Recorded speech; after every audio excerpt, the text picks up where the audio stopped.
हरे कृष्ण कृष्ण कृष्ण हरे हरे, हरे राम राम राम हरे हरे।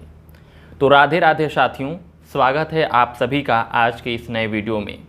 आज हम चर्चा करेंगे हमारे महान धर्म ग्रंथ, जिसे हम केवल धर्म ग्रंथ नहीं अपितु जीवन प्रबंधन का विज्ञान भी कहते हैं। जी हाँ, मैं श्रीमद् भागवत गीता की बात कर रहा हूँ, जिसको हम गीता भी कहते हैं। तो भगवत गीता का हमारे जीवन पर क्या प्रभाव पड़ता है और कैसे इसके जो सुंदर सुंदर बातें हैं, जो सुंदर सुंदर उपदेश हैं, जो व्यवहारिक ज्ञान हैं, उनको अपने जीवन में आत्मसात करके कैसे एक सफल इंसान के साथ साथ संवेदनशील जो मनुष्य बन सकते हैं, इसके बारे में यह चर्चा है। क्योंकि हमारी ज़िंदगी यही है कि हम मानव से मनुष्य बनने की जो यात्रा है, और इसी यात्रा का नाम ज़िंदगी है। और इस यात्रा को तय करने में, इसे और आसान बनाने में भगवत गीता की भूमिका महत्वपूर्ण है। और इसे हम सदा सदियों से अपने व्यवहारिक जीवन में सदा उतारते अगर चले आएंगे तो हमारा जीवन न सिर्फ सफल होगा अपितु सार्थक भी होगा। तो चलिए हम भगवत गीता की उन बातों से प्रारंभ करते हैं जिसमें अनेक विद्वानों ने कहा है कि भगवत गीता का उनके जीवन पर क्या प्रभाव पड़ा।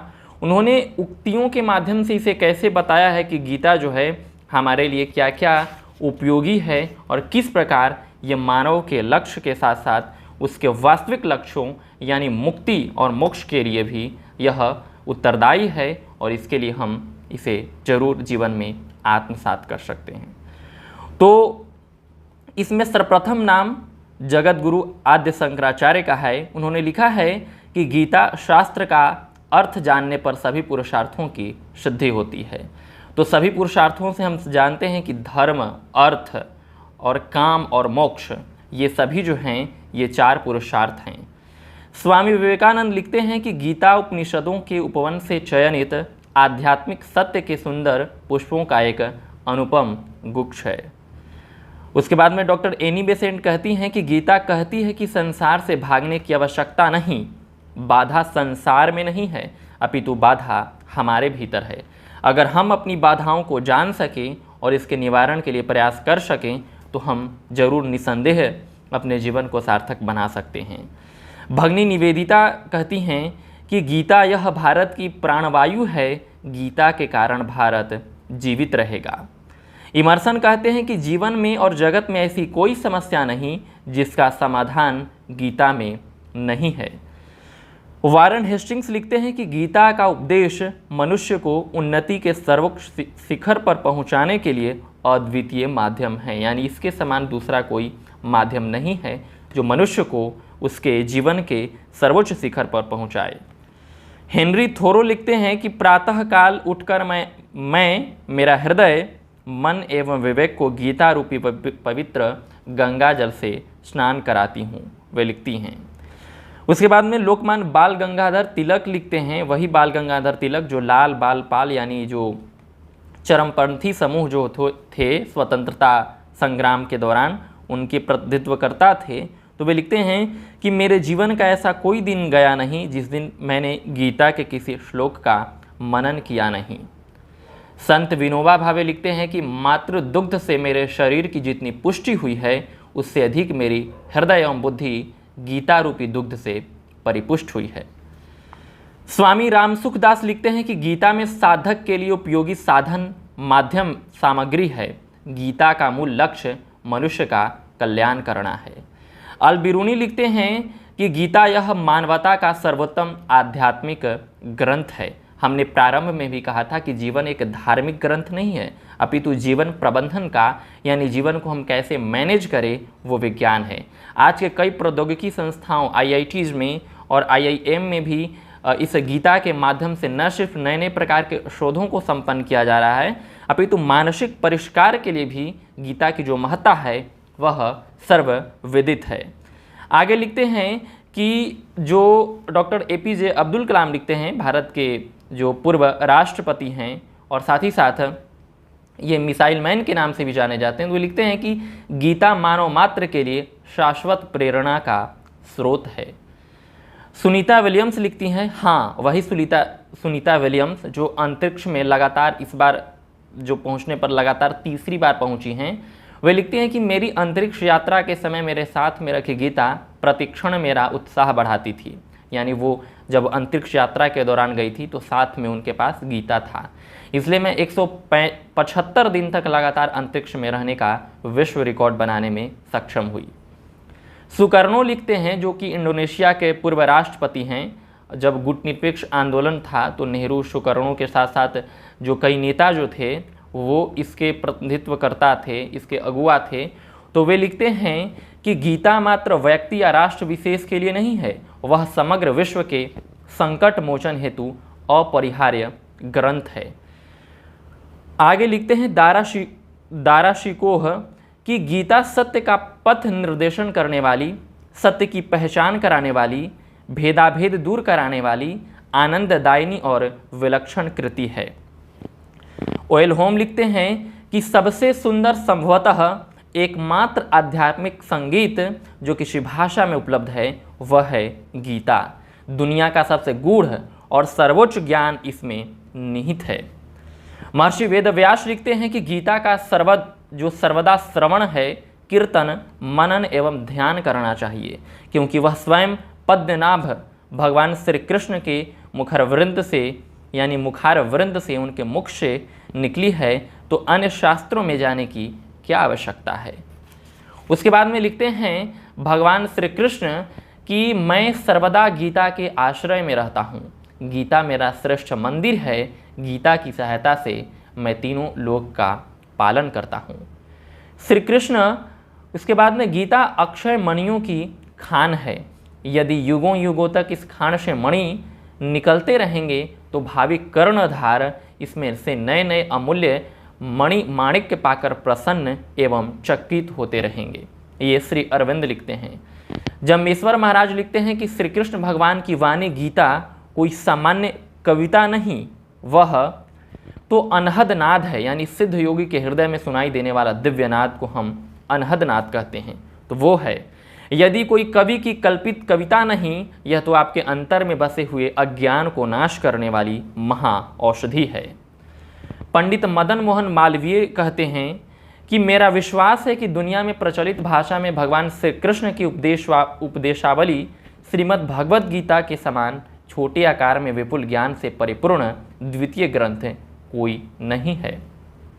डॉक्टर सर्वपल्ली राधाकृष्णन, जो कि भारत के प्रथम उपराष्ट्रपति रहे और ये दार्शनिक रहे, शिक्षक रहे, इन्हीं के नाम पर भारत में प्रत्येक वर्ष 5 सितंबर को जो शिक्षक दिवस मनाया जाता है, वे लिखते हैं कि गीता जीवन के सर्वोच्च लक्ष्य को हृदयगम करने में सहायता करती है।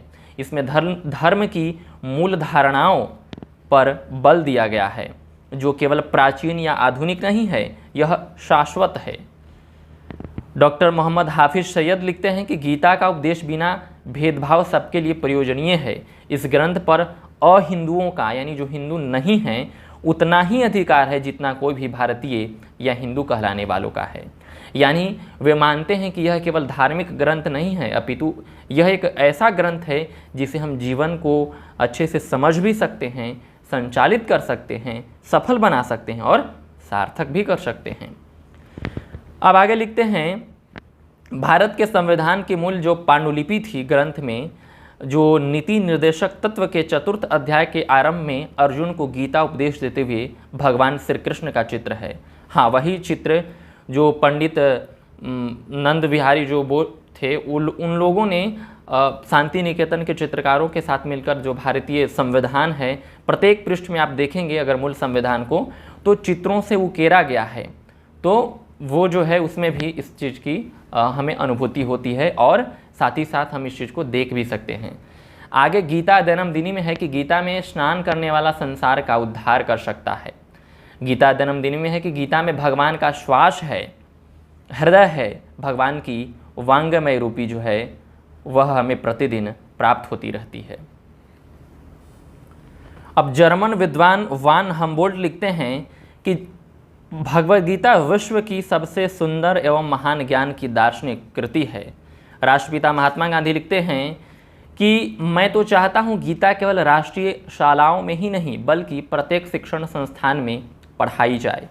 एक हिंदू बालक या बालिका गीता के लिए यानी गीता को न जानना एक शर्म की बात भी कह सकते हैं। यह सच है कि गीता विश्व धर्म की एकमात्र पुस्तक है। और विश्व धर्म क्या है? विश्व धर्म है वसुधैव कुटुंबकम में, विश्व धर्म है वैश्विक शांति में, सर्वे भवन्तु सुखिनः सर्वे सन्तु निरामयः, इसमें है विश्व का कल्याण।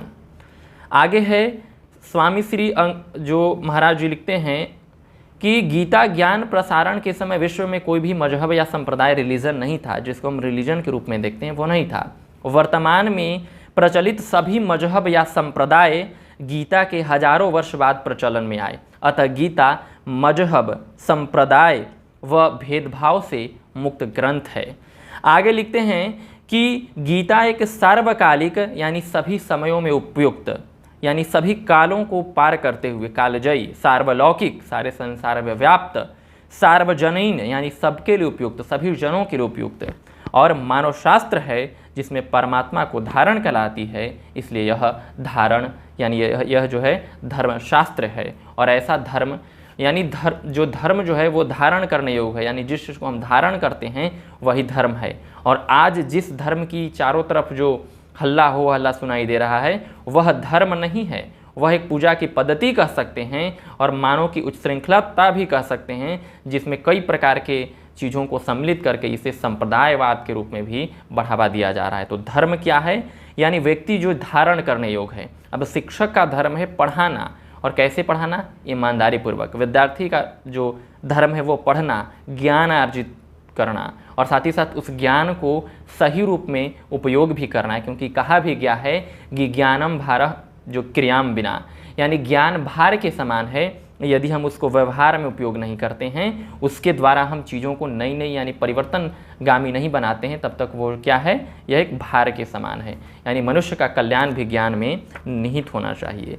अब गीता जो है अलग अलग उम्र के सभी लोगों के लिए यह अनिवार्य है। आज के इस चर्चा में आपके सामने जो स्क्रीन पर है यह सबके लिए गीता है। तो इस गीता में कुछ कुछ विभिन्न आयु वर्ग के लोगों के लिए बताया गया है कि उनको गीता जो है किस रूप में पढ़नी चाहिए, और कैसे कैसे इस पुस्तक के द्वारा न सिर्फ हम गीता को पढ़ सकते हैं अपितु इसके द्वारा हम नई नई चीज़ों को जान भी सकते हैं। ठीक है, तो इसमें है, शुरुआत करते हैं प्रकाशकीय से कि सर्वोपनिषदो गावो दोग्धा गोपाल नंदनः पार्थो वत्सः सुरदि भोक्ता दुग्धम गीतामृतम महत। उसके पहले हम प्रस्तावना से स्टार्ट करेंगे कि गीता सर्वशास्त्रमयी सर्वविज्ञानमयी है। यह शाश्वत सार्वभौम मानव के अभ्युदय के मार्ग प्रशस्त करती है। भगवान के मुखर वृंद से निःसृत वाणी सर्वतोगामी यानी सर्वतोगामी, सर्वतोभद्र एवं सर्वांगीण है, यानी सभी अंगों में उपस्थित है। अर्जुन विश्व में प्रत्येक मानव का प्रतिनिधित्व करता है, यानी गीता में जब अर्जुन गीता को सुनते हैं तो वो स्वयं नहीं सुनते हैं अपितु उसके द्वारा पूरे मानवों का प्रतिनिधित्व करते हैं। 5000 वर्षों से भी अधिक आयु की यह गीता नित्य युवा है, नित्य बाल सुलभ एवं वृद्ध सुलभ भी है। यह सार्वजनीन, सार्वदेशिक एवं सार्वकालिक प्रकृति विज्ञान के भिन्न भिन्न घटकों को परस्पर अनुबद्ध रूप में प्रस्तुत करती है।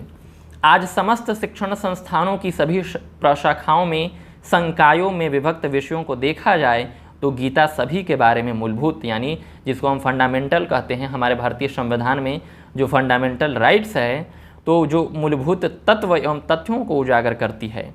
आइंस्टाइन व शोपेनहावर जैसे वैज्ञानिकों को गीता में आणविक ऊर्जा के प्रलयंकारी रूप का दर्शन हुआ था।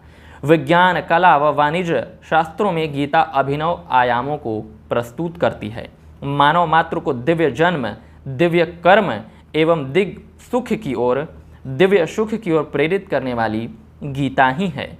खाद्य प्रदूषण के इस युग में मास फूड टेक्नोलॉजी के आधारभूत अवधारणा क्या होनी चाहिए, इसमें भगवत गीता माता की तरह मानव स्वास्थ्य की पोषक संवर्धिका हो सकती है।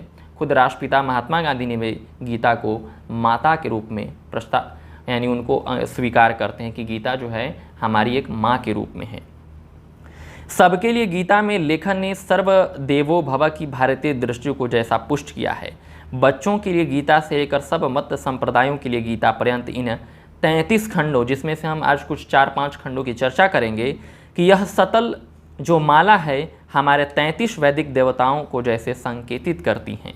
यह सर्वसमवायी उपलक्षण है। वस्तुतः गीता जन जन का तथा कण कण का कल्याणकारी संविधान है।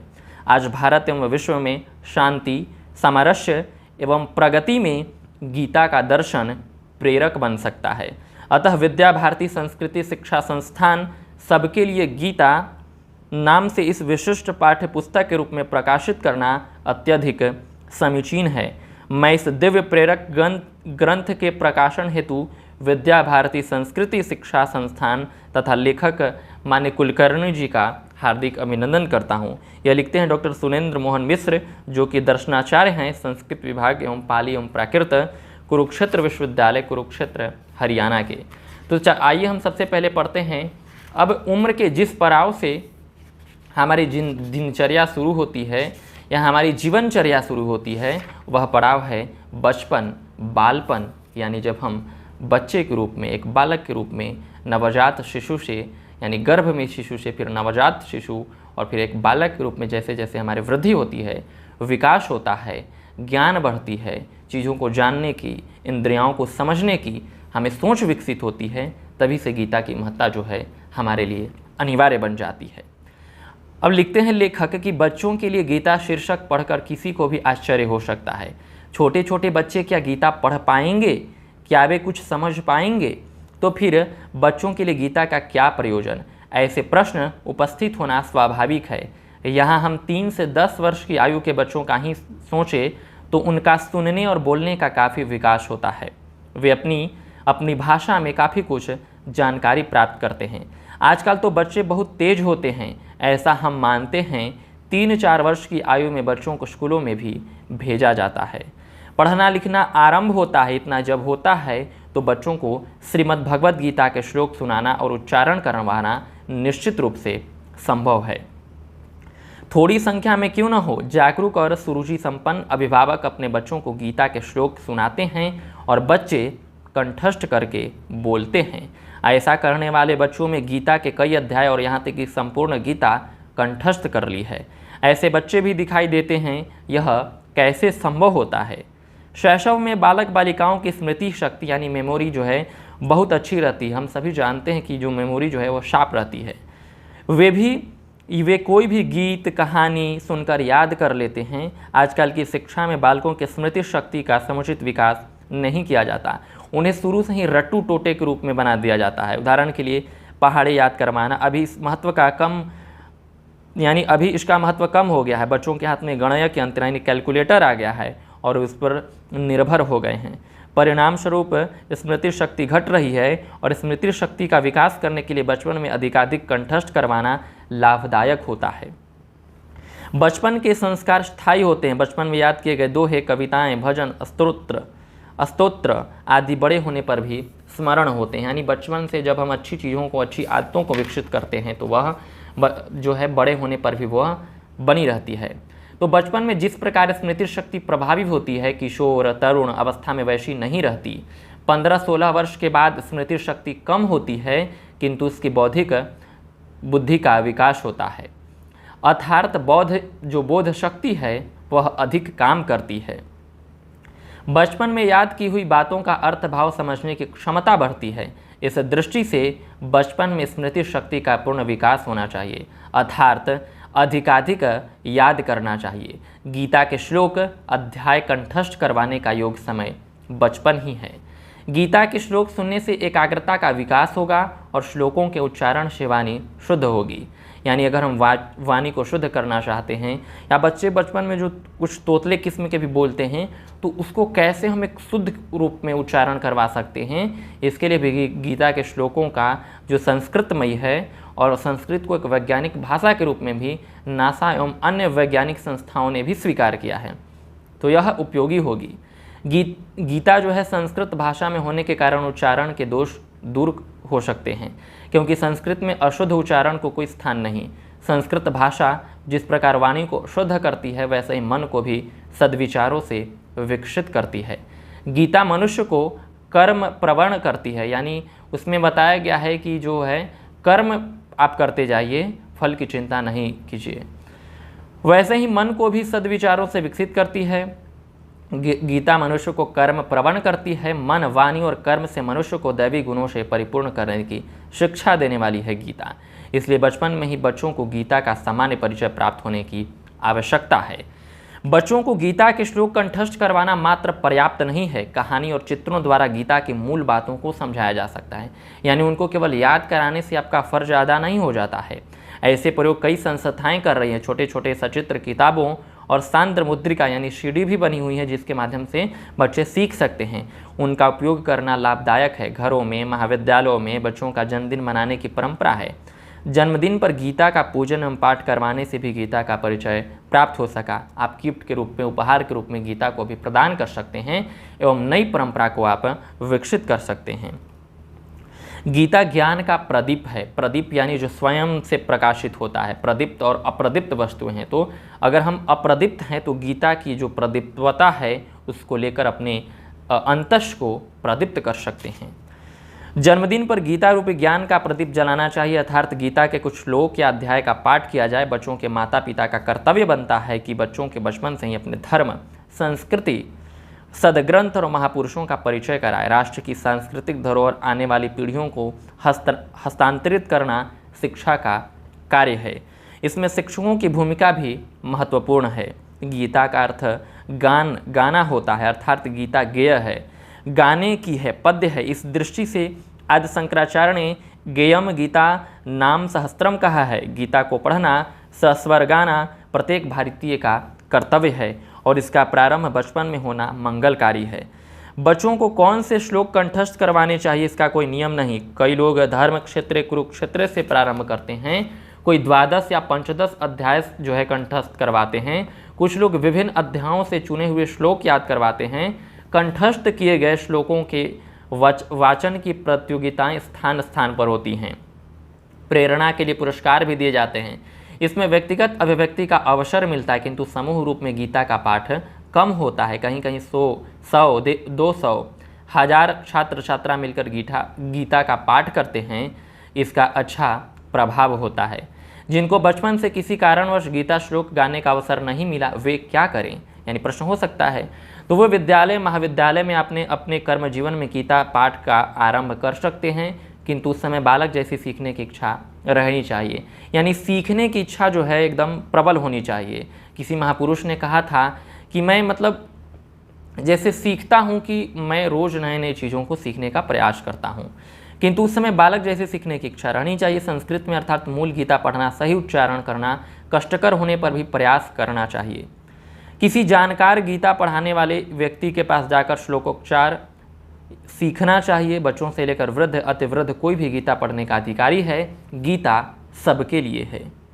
तथापि बचपन में जिस सरलता, सहजता से गीता पढ़ी जाती है, उसका लाभ बच्चों को मिलना चाहिए। इसकी जिम्मेदारी बड़ों की होती है। गीता कहती है, यद यद आचरति श्रेष्ठ तद देवत रोजन, यानी बड़ों से ही छोटे सीखते हैं। यानी बच्चे जो हैं वह बड़ों का अनुकरण करते हैं। 11वें अध्याय में अर्जुन ने भगवान का विश्व रूप दर्शन करने के बाद भगवान की जो स्तुति की है, वे श्लोक बच्चों को सुनाएं। कई बार सुनने से वे श्लोक कंठस्थ हो जाएंगे। अर्जुन उवाच में है कि स्थाने ऋषिकेश तव प्रकृत्या जगत प्रहस्नुज्यते च रंक्षासी भीतानि दिशो द्रवंती सर्वे नमस्यन्ति च सिद्ध संघा। 11वें अध्याय के श्लोक कंठस्थ कर उच्चारण करते रहेंगे तो भगवान का प्रसाद अर्थात बच्चों को प्रसन्नता मिलेगी। बच्चों को चॉकलेट, मिठाई देने के साथ साथ गीता के श्लोकों का आत्म माधुर्य क्यों न दिया जाए। यानी बच्चों को शुरू से ही अगर हम इस चीज़ में अगर उनको प्रवृत्त करते हैं तो यह हमारे लिए बहुत ही उपयोगी साबित होगा, ताकि हम चीज़ों को जान सकें, पढ़ सकें और उन्हें एक नई दिशा में आत्मसात कर सकें। इसके बाद हम अन्य चीज़ों में, जैसे कि इसमें प्रमुख चीज़ों जैसे कृषकों के लिए, वैज्ञानिकों के लिए गीता की महत्ता को स्वीकार किया गया है। यानी वो क्या क्या कर सकते हैं हम पढ़ेंगे। अब छात्रों के लिए गीता, यानी हम सभी एक छात्र जीवन में हैं और छात्र क्या गीता के लिए उपयोगी उनके लिए है, तो उसको हम जानने का प्रयास करेंगे कि छात्रों को गीता से किस प्रकार शिक्षा मिल सकती है, वे किस प्रकार अपने जीवन को न सिर्फ संस्कारित कर सकते हैं अपितु व्यवहार रूप में भी उन्हें ढाल सकते हैं। तो श्रीमद् भगवद गीता ऐसा ग्रंथ है जो संपूर्ण मानव जाति के लिए मार्गदर्शक है। गीता का संदेश सार्वभौम और चिरंतन है। यह आबाल वृद्ध वनिता सबके लिए प्रेरणादायक है। गीता का पठन, श्रवण एवं अध्ययन जीवन के आरंभ से ही करना चाहिए। अतः छात्र जीवन में गीता को समझने का प्रयास करना चाहिए। गीता में छात्रों के लिए कौन कौन सा मार्गदर्शन मिलता है, यह गीता पढ़ते समय अवश्य समझ में आएगा। अगर हम अपने आप को माने तो हम जीवन के हर पड़ाव में छात्र हैं, क्योंकि हम कुछ ना कुछ सीखते हैं और सिखाते रहते हैं। सीखने और सिखाने की प्रक्रिया जो है हमारे जीवन के अंतिम सांस तक चलती रहती है। तो हम सभी एक छात्र ही हैं, चाहे 80 वर्ष के वृद्ध हों या 20 वर्ष का युवक या 3 वर्ष का बालक या अगर गर्भस्थ शिशु है तो वो भी एक छात्र के रूप में चीज़ों को सीखते रहता है। इसका उदाहरण हम अभिमन्यु के उदाहरण से दे सकते हैं। तो गीता में भगवान श्री कृष्ण और अर्जुन रूपी गुरु शिष्य का संवाद है, अर्थात आचार्य अपने शिष्य को, छात्र को ज्ञान का उपदेश दे रहे हैं। शिष्य अर्जुन है, गुरु की शरण में आकर पूछता है कि मेरे लिए कल्याणकारक क्या है, वह कहिए। अर्थात छात्र में ज्ञान पाने की आकांक्षा होनी चाहिए। छात्र को यह समझना है कि मनुष्य जीवन में न ही ज्ञानेन सदृश्यम पवित्रमिह विद्यते, यानी ज्ञान के सदृश जो है, पवित्र जो है छात्र जीवन में कुछ नहीं है। ज्ञान से बढ़कर कुछ भी पवित्र नहीं है। ज्ञान मनुष्य का नेत्र है जो हमें सोचने, समझने और आगे दूरदर्शी यानी दूरदर्शिता भी प्रदान करती है। उसके बिना जीवन अंधकारमय है। लिखते हैं कि यह ज्ञान कैसे प्राप्त होगा। गीता कहती है कि श्रद्धावलंबते ज्ञानम तत्परः सत्येंद्रियः, यानी ज्ञान पाने के लिए छात्र में श्रद्धा, तत्परता यानी प्रयत्नशीलता और संयम की आवश्यकता है। यह बात गीता में बार बार कही गई है। गुरु के प्रति श्रद्धा, आदर भाव न हो तो छात्र बहुत कुछ ग्रहण नहीं कर सकेगा। ज्ञान पाने के लिए गुरु के पास जाकर छात्र को क्या करना चाहिए, गीता इसके बारे में भी कहती है। तो यहाँ गुरु और शिष्य का संवाद देखें तो कबीर भी कहते हैं कि जो गुरु गोविंद दोऊ खड़े काको लागू पाए, अब बलिहारी गुरु आपने गोविंदियो बताए। यानी अगर गुरु और भगवान हैं तो हमें सबसे पहले गुरु के पास जाना चाहिए, क्योंकि भगवान का ज्ञान या साक्षात्कार किसने करवाया, गुरु ने करवाया। तो गुरु की जो महत्ता है वह हमारे परंपरा में, हमारी संस्कृति में और हमारी सभ्यता में जो है सदियों से है, और वह आज भी श्लाघ्य है और आज भी अनुकरणीय है, प्रासंगिक है। ज्ञान पाने के लिए छात्रों में श्रद्धा होनी चाहिए, तत्परता, प्रयत्नशीलता और संयम की आवश्यकता है। यह बात गीता में बार बार कही गई है। उसमें है तद्विधि प्रणिपातेन परिप्रश्नेन सेवया, यानी छात्रों को ज्ञानी व्यक्ति के पास जाकर उनको प्रणाम करना चाहिए, उनसे जानने की इच्छा से प्रश्न करना चाहिए और गुरु के आदेशों का पालन करना चाहिए। ज्ञान प्राप्ति के ये 3 साधन हैं, इनका प्रत्येक छात्र को पालन करना चाहिए, जो कि आदर्श छात्र अर्जुन ने किया था। गीता में 20 बार अर्जुन ने भगवान से प्रश्न किए हैं। अगर ऑब्जेक्टिव प्रश्न के लिए प्रश्नोत्तरी में भी पूछा जा सकता है कि भगवत गीता में अर्जुन ने कितनी बार श्री कृष्ण से प्रश्न यानी जो प्रश्न किए हैं, तो कितनी बार, 20 बार।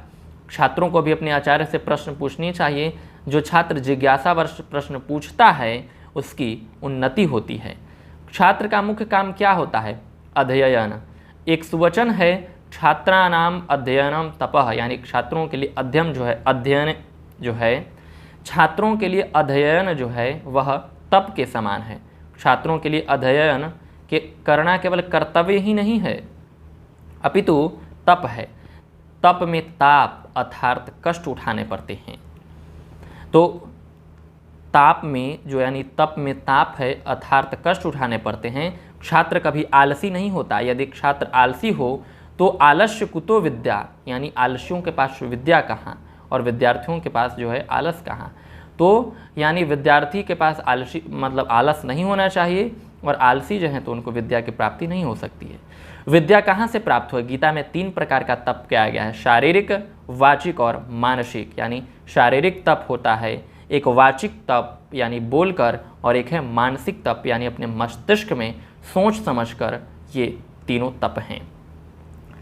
गीता के 17वें अध्याय के 14, 15, 16 श्लोक में इन तपों का वर्णन किया गया है। इनके आचरण से छात्र ज्ञान प्राप्त कर सकता है।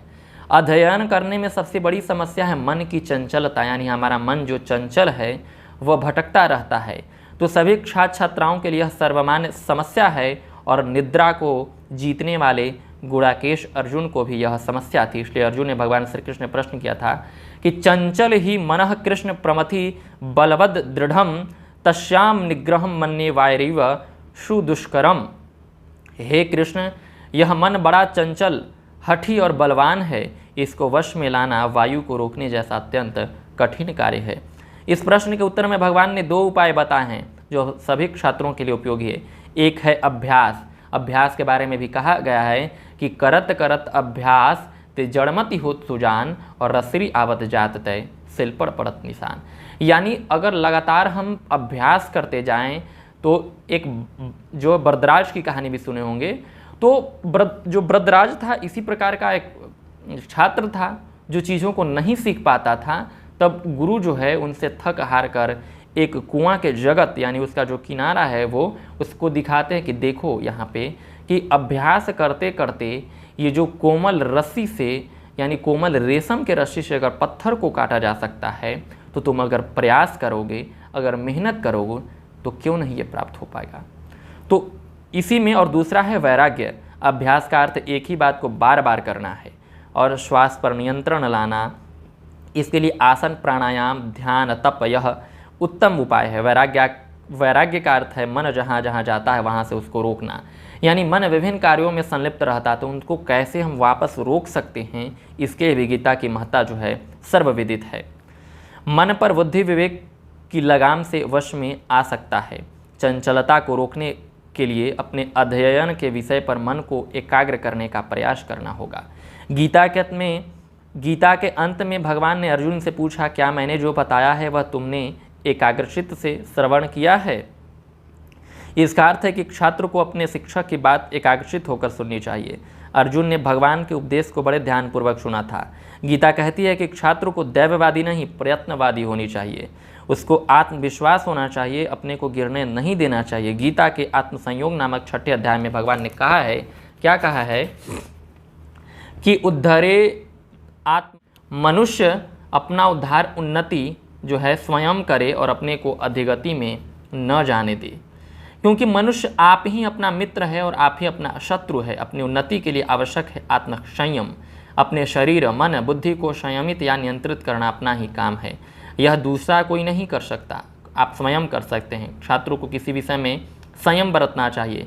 गीता कहती है कि युक्ता आहार विहारस्य युक्त चेष्टस्य कर्मसु युक्त स्वप्न बोधस्य योगे भवति दुखहा।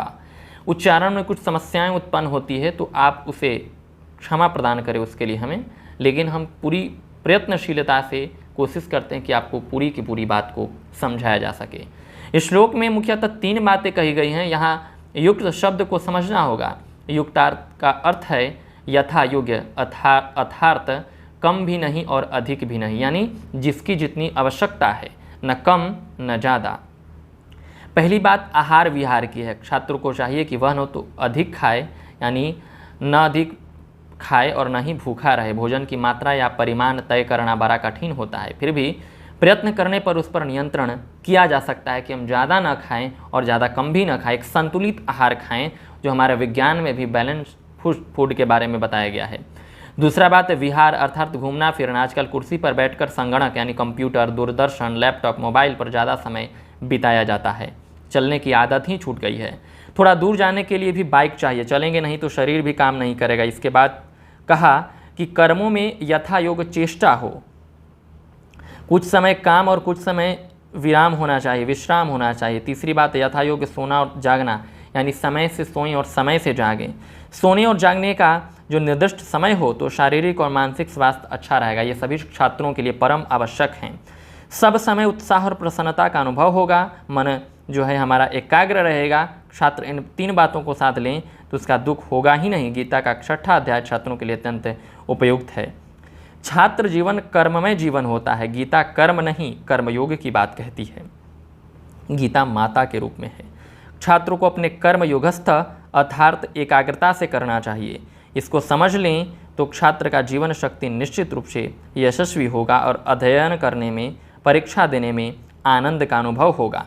मन पर तनाव नहीं रहेगा। गीता कहती है कि कर्मण्यवाधिकारस्ते माँ फलेषु कदाचन माँ कर्म फल हेतु भूर्मा ते संगो स्वत कर्मणि, यानी इसमें कहते हैं कि जिसमें 4 बातें ध्यान देने योग्य है। पहला, तेरा कर्म करने में अधिकार है, यानी फल की चिंता और फल का अधिकार आपके पास नहीं है। आपका केवल यही है कि आप और मैं और हम सभी अपने कर्मों को अच्छे तरीके से करें। दूसरा है, उसके फल पर कभी नहीं, क्योंकि वह आपके हाथ में नहीं है, उसके बारे में न सोचें। जो फल प्राप्त होनी रहेगी वह बिना मांगे आपको मिल जाएगी आपके प्रयत्न के अनुसार। आगे है, इसलिए फल की आशा करते हुए कर्म मत करो, यानी अगर हम इस चीज़ को कर रहे हैं तो पहले से आशा न कर लें कि हम ये करेंगे तो ये हमें प्राप्त होगा। हाँ, उसके बारे में आशावान होना जरूरी है, लेकिन पूरी तरह से प्रवृत्त होना जरूरी नहीं कि हाँ हमको ये करेंगे तो मिल ही जाएगा।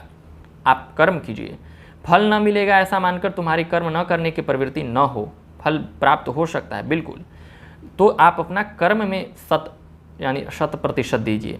आज के छात्र समाज के सामने यही बड़ी समस्या है। गीता की इन 4 बातों को समझ लें तो छात्रों की परीक्षाओं के पहले और बाद में परिणाम आने पर जो मनोदशा होती है, जो कई प्रकार के आत्महत्या सुसाइड करने की जो केस जो होती है, जो मामले आते हैं, उनसे काफ़ी हद तक छुटकारा पाया जा सकता है।